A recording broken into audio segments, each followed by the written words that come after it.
नमस्कार दोस्तों। आज मैं आपको बताना चाह रहा हूँ कि तिब्बत को आज़ाद कराना क्यों ज़रूरी है या उसे चीन के कब्ज़ा से हटाना क्यों ज़रूरी है। तो सबसे पहले मैं बता देना चाहता हूँ कि प्रारंभ से ही तिब्बत का अस्तित्व रहा है और उसकी सीमा भारत की सीमा से मिलती थी।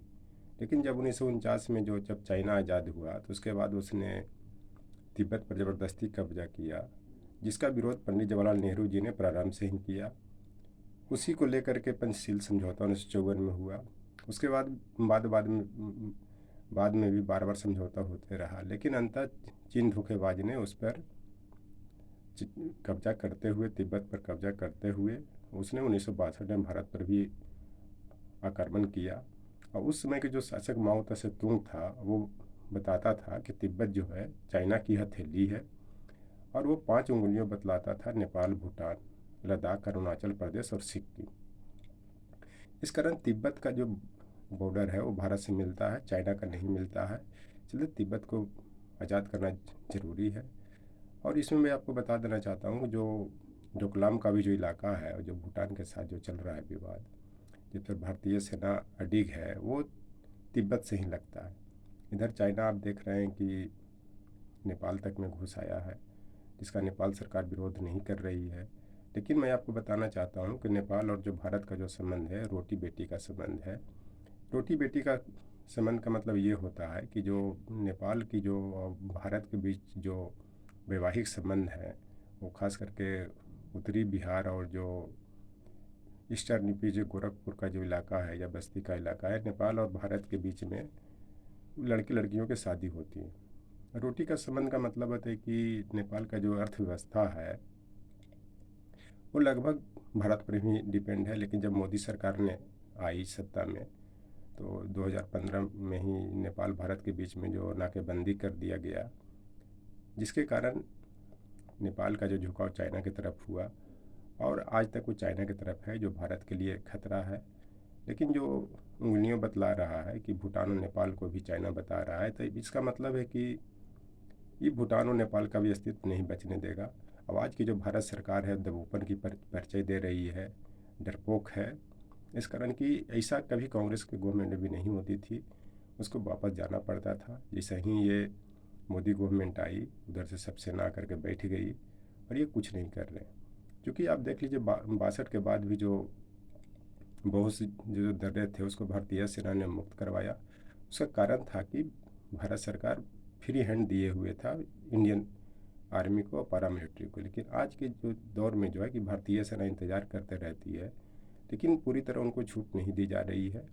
सिर्फ ये पाकिस्तान, पीओके, बस यही सब चलते रहता है। कभी कोई इसका चर्चा नहीं आता है, न लद्दाख का आता है, न सिक्किम का आता है, न नेपाल का आता है, न भूटान का आता है, न अरुणाचल प्रदेश का आता है।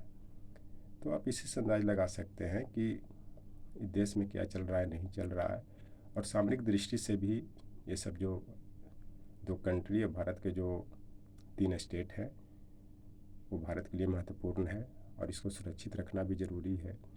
और मैं आपको एक चीज़ बता देना चाहता हूँ कि जो चीन में जो बच्चा जन्म होता है, वो अपना माँ बाप पे नहीं जाता, वो पूरे चाइना पे जाता है।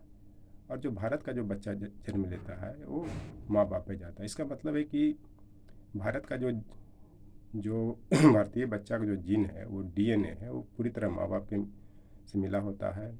संकर नहीं होता है। इसका इनमें ताकत होती है, स्वाभिमान होता है। लेकिन चाइना का जो बच्चा है, वो एक माँ बाप का नहीं जाने का मतलब है कि वहाँ पे कोई किसी को पैदा करता है तो संकरण होता है, वो दोगला होता है। उसके कारण उसमें शक्ति नहीं होती, डिग्निटी नहीं होती, कमजोर भी होती है। इसी कारण आपने जो देखा, जो अभी कुछ दिन पहले गलवान में जो बिहार रेजिमेंट के जो सेना चीनी सेना से टकराए है, तो भारतीय सेना ने बहुत बड़े पैमाने पर चाइनीज सेना को ध्वस्त किया। उसका कारण था कि उसमें एक माँ बाप का पैदाइश नहीं होते हैं, बहुत लोग के पैदाइश होते हैं। उनमें ताकत की कमी होती है, डरपोक होते हैं। इसी कारण वो लोग सांप तरह के जो न खाने वाला जो पदार्थ होता है, चमगादड़ का सूप, सांप का सूप और इस तरह के जो गंदे जो नॉनवेज होते हैं वो खाते हैं, ताकि उनकी इम्यूनिटी बने, शक्ति आए। लेकिन इससे कुछ नहीं होने वाला है। अब जो भारतीय सेना जो है वो अपनी माँ के दूध पीते हैं। अब आप चाइना के बच्चे को देख लीजिए कि उसका मतलब सब पाउडर का दूध पिएगा और तरह तरह के पिएंगे। लेकिन भारतीय जो सेना में जो बच्चे जो बचपन में होते हैं, माँ के दूध पीते हैं, गाय के दूध पीते हैं, इस चलते ताकत है। और भारतीय सेना में ताकत है, इस कारण डरने की ज़रूरत नहीं है। और भारतीय सेना का जीन DNA चाइनीज़ सेना से बहुत मजबूत है। चाहे वो माओ त्से तुंग हो, चाहे शी जिनपिंग हो, ये सब डरपोक है और सबके जीन में कहीं ना कहीं दोगलापन है, संकरण। इसी कारण इसने पंचशील समझौता का भी तोड़ा। धोखेबाज भी है, तभी धोखा देता है। इस पर शेर भी कहा गया है कि जलाओ वो समाज जिसे आंधी बुझा ना सके, बनो वो चेहरा जिसे कोई मिटा ना सके। मैंने समा ऐसा जलाना है कि आंधी भी नहीं बुझा पाए, और वो चेहरा बनो कि मैंने उसमें एकदम डर भी नहीं हो और जिसे कोई मिटा नहीं सके। ये सब जो शेर है भारतीय सेना पे कहा गया है। ये चलते चाइनीज सेना से डरने की ज़रूरत नहीं है।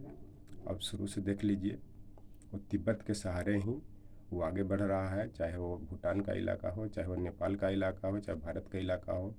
अब तक वो वापस नहीं गया है। और जो ये 5 अंगुलियों के साथ जो 3 जो आ रहा है, अरुणाचल प्रदेश, लद्दाख और सिक्किम, ये किस तरह से यहाँ पे आतंक मचाए हुए चाइनीज सेना, दिल्ली इधर से उधर। इधर फिर आप देख लीजिए POK में भी बहुत सा इलाका में वो सिपेक बनाने के चक्कर में घुस चुका है और घुसा हुआ भी है। इसका भी विरोध नहीं हो रहा है। सिर्फ बोलने से नहीं होगा, इसको करने से होगा। और जब भी आप कीजिएगा, जब भारतीय सेना को आप मुकाबला के योग बनाइए। भारतीय सेना में किसी तरह की कमी नहीं है। और ये सिर्फ बोलता है कि मेरे पास चाइना की इतना परमाणु बम है, ये है। एक कहावत है कि जंगल में मोर नाचा किसने देखा। उस तरह चाइना का जो अस्तित्व उसके पास क्या है, नहीं है, इसे गिदड़ भक्की दे रहा है और आगे भी देता रहेगा। अगर मान लिया जाए कि अगर इस तरह से चलते रह गया तो एक न एक दिन अरुणाचल प्रदेश, लद्दाख और सिक्किम, नेपाल, भूटान का भी अस्तित्व खत्म हो जाएगा, जैसे तिब्बत का ख़त्म हो गया। चूँकि पहले साइनो तिब्बत के नाम से जाना जाता था, उसको चाइना ने 1952-53 में उस पर कब्जा किया। चूँकि 1949 में ही चाइना आज़ाद हुआ था। तो इस सामरिक दृष्टि से देखिए तो कितना देश की स्थिति कमज़ोर है। और बहुत सी चीज़ों मीडिया को मैनिपुलेट करके, मैनेज करके और लोगों को मैनेज करके किस तरह से देश की जनता को अंधकार में रखा जा रहा है।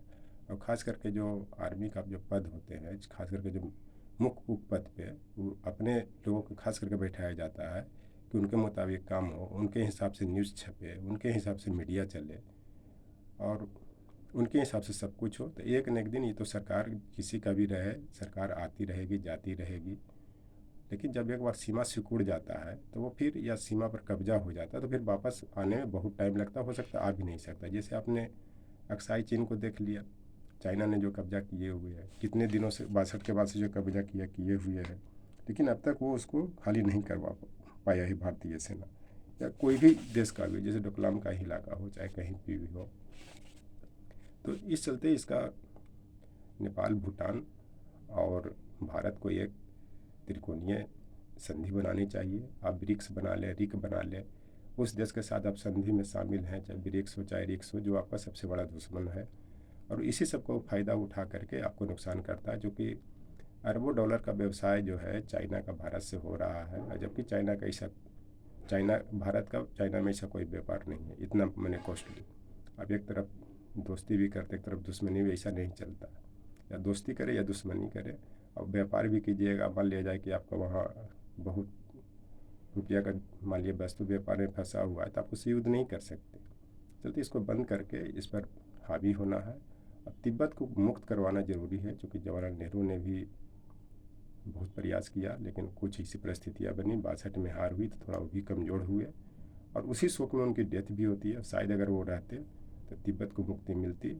लेकिन माननीय वाजपेयी जी ने, जो बीजेपी की जो गवर्नमेंट में प्रधानमंत्री थे 2003-04 में, उन्होंने डर करके तिब्बत को स्वायत्तशासित क्षेत्र का दर्जा दे दिया, ताकि उनको लगा कि चाइना फिर अरुणाचल प्रदेश या फिर लद्दाख या सिक्किम की ओर नहीं देखेगा। लेकिन एक चीज़ मैं बता देता हूँ कि जब जिस बाघ के मुंह में आदमी का खून लग जाता है, मैंने आदमखोर बन जाता है, तो उसकी आदत नहीं सुधरती, वो आदमी को खाते ही जाता।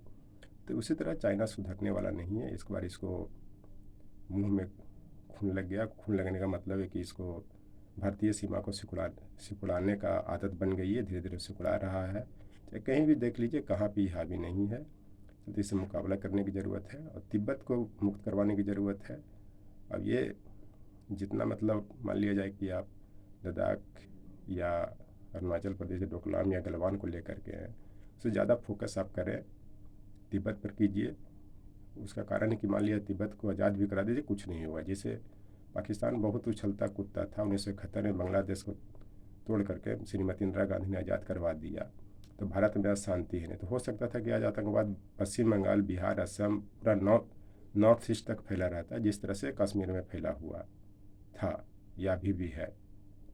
चलते तिब्बत को आज़ाद करवाना चाहिए। इस पर भारतीय जनता को भी एक क्रांति लानी चाहिए और ये मांग करनी चाहिए, सरकार से मांग करनी चाहिए कि तिब्बत को मुक्त करवाओ, तो ये भारत का अस्तित्व बचेगा। नहीं तो फिर एक बार चीनी सेना तेजपुर का हो सकता है कि बिहार के बहुत सा क्षेत्र में या यूपी के बहुत सा क्षेत्र में घुस सकती है।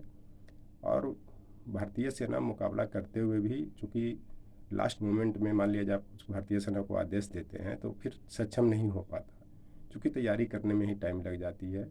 चलते किसी भी कीमत पर हर हालत में भारतीय जनता के द्वारा भारतीय सेना को प्रोत्साहित करने के लिए ये आंदोलन चलाया जाए, चाहे जैसे भी हो। या सरकार के जो एडवाइजरी में शामिल है कि तिब्बत को मुक्त करवाए। सदा के लिए रोज़ रोज़ झगड़ा से बढ़िया है कि एक दिन झगड़ा को समाप्त कर दिया जाए।